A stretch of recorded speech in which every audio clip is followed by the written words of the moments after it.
There was a time not so long ago when television was the most powerful force in American culture. Not the internet, not your phone, not a streaming app. Television. It determined what you talked about at school on Monday morning. It made celebrities. It ended careers. It shaped elections. It told you what to eat, what to wear, and what to fear. And at the center of it all, controlling it, profiting from it, worshipping it, was the cable industry. A $100 billion empire. But somewhere in a small office in Los Gatos, California, a man was about to change everything. And he didn't have a TV network. He didn't have a satellite dish. He didn't even have a studio. All he had was a website.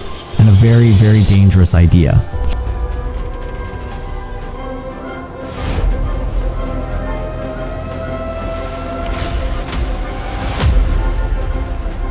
Here is a story you have probably heard.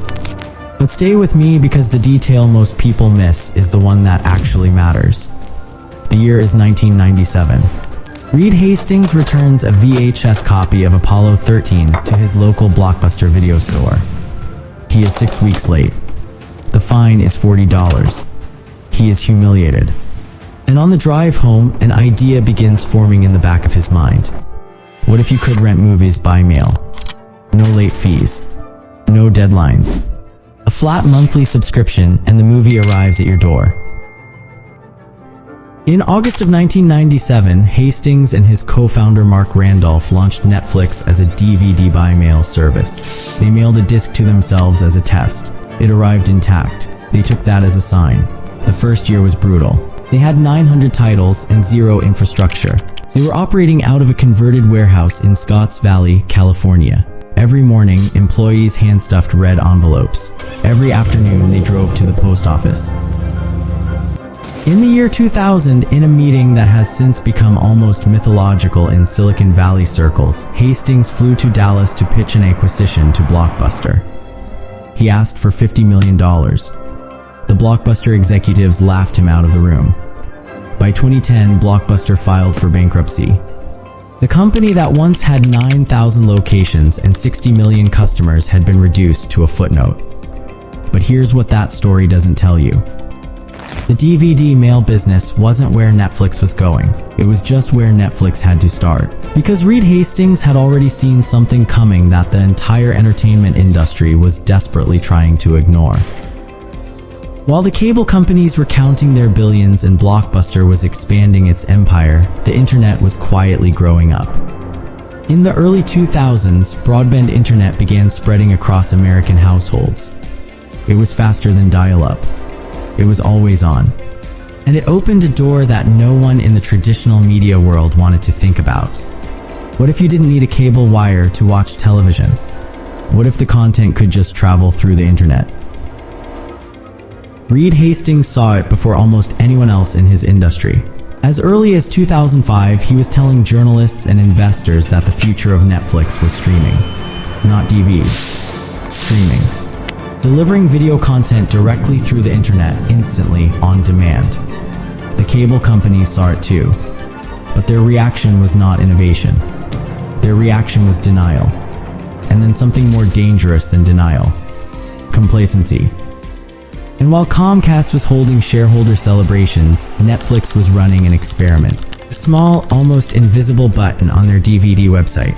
It said, "Watch now." It was the most important 2 words in the history of entertainment, and no one in Hollywood noticed. But someone was paying very close attention. And what they discovered would fundamentally alter the power structure of an entire industry. January 16, 2007. Netflix quietly launches its streaming service. 1,000 titles. Clunky interface. No mobile support. The press release barely registers. But something strange starts happening almost immediately. People don't stop watching. They watch more. They watch things they would never have chosen in a cable guide. They watch obscure documentaries and forgotten foreign films and old television series they had never heard of. And Netflix is watching back. By 2011, Netflix had 23 million subscribers. Its streaming catalog was growing. Its DVD business was still printing money. Reed Hastings made a decision that nearly killed the company. He decided Netflix needed to make its own content. The story of House of Cards is one of the most audacious moves in the history of entertainment business. Netflix paid $100 million for 2 seasons of a political drama before a single frame had been shot. Before casting, before a pilot, before any of the usual industry testing that television networks had relied on for generations. Their competitors thought it was madness. Here was a DVD by mail company turned streaming service with no experience producing television, spending $100 million on an unproven series, with a director who had never done long-form television, based entirely on data suggesting it would work. House of Cards debuted in February 2013. All 13 episodes dropped simultaneously, and the entertainment world experienced something it had never encountered before. A show so compulsively watchable that people burned through an entire season in a single weekend. Critics invented a new word for it: binge watching. But the word that matters more, the word that changed everything, was a different word entirely: original. For the first time, there was content that you could only get on Netflix, not on cable, not in theaters, not anywhere else in the world. If you wanted to watch it, you needed a Netflix account. Over the next 7 years, Netflix would pour tens of billions of dollars into original programming. Shows that won Emmys, shows that won Oscars, shows that entered the cultural conversation with a force that no cable network had matched in decades. Netflix solved a genuine problem. The cable bundle was a terrible product. The broadcast schedule was a cage. The advertising model was designed to interrupt rather than enhance. Netflix freed people from all of that. That autoplay feature, the one that automatically loads the next episode 15 seconds after the last one ends, was not designed for your convenience. It was designed to eliminate the moment of decision.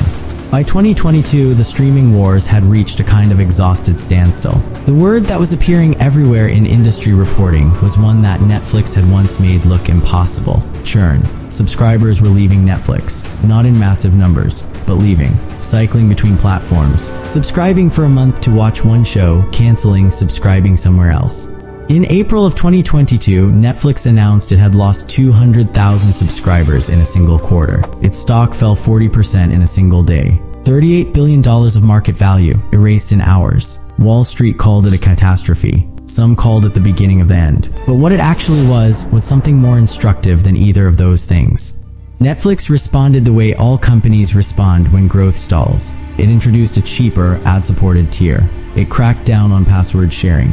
It raised prices. It restricted what its subscribers could do. In other words, it began, slowly, to become the thing it had replaced. The decline of cable television did not happen overnight. And it did not happen because cable executives were stupid or malicious or unaware of what was coming. It happened because they were successful. In a 2005 interview, a journalist asked Reed Hastings what Netflix would look like in 10 years. He said without hesitation that Netflix would be an internet television network. The journalist laughed. Hastings did not. He was not a visionary in the mystical sense. He was simply someone who looked at the direction the world was moving, made a bet on where it was going, and refused to let the weight of what already existed pull him backwards. Every generation inherits a set of institutions that seem permanent, inevitable, like the natural order of things. The newspaper, the record store, the travel agency, the video rental shop, the cable company. And in every generation, someone eventually asks a question that the establishment finds rude, even offensive. Why does it have to be this way? Cable television did not die because it was bad technology.